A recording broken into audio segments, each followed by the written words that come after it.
चलनी के चालल दुल्हा, चलनी के चालल दुल्हा, सुप के झटकारल हो। कैसे कैसे अइले दुल्हा, पापा के पसंद हो। कैसे कैसे अइले दुल्हा, पापा के पसंद हो। कल चुल के दागल दुल्हा, कल चुल के दागल दुल्हा, बकललपुर के भागल हो। कैसे कैसे अइले दुल्हा, चाचा के पसंद हो।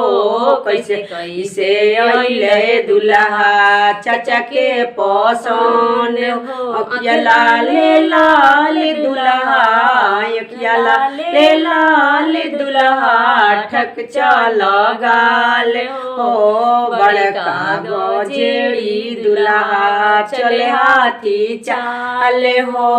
बड़का गजेड़ी दुल्हा, चले हाथी चाल हो। खेत खेती घूमत रहल, खेत खेती घूमत रहल, साढ़े भैंसा हाँकत हो। कैसे कैसे अइले दुल्हा, फूफा के पसंद हो। चिड़िया चरावत रहल, चिड़िया चरावत रहल, लेड़िया बटोरत हो।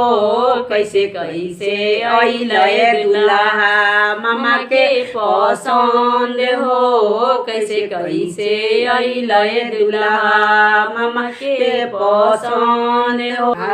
के पाकल दुल्हा, आवा के पाकल दुल्हा, झावा के झारल हो। कैसे कैसे अइले दुल्हा, भैया के पसंद हो। कैसे कैसे अइले दुल्हा, भैया के पसंद हो। मैट्री के पास दुल्हा, मैट्री के पास दुल्हा, इंटर में फेल हो। कैसे कैसे अइले दुल्हा, मम्मी के पसंद हो। कैसे कैसे अइले दुल्हा, मम्मी के पसंद हो। कहाँ बड़े बेटी के चाचा, चीन से अपन दामाद हो। बड़की दूसरे बर परिची की ना हो। बड़की दूसरे बर परिची की ना हो। चलनी के चालल दुल्हा, चलनी के चालल दुल्हा, सुप के झटकारल हो। कैसे कैसे अइले दुल्हा, पापा के पसंद हो।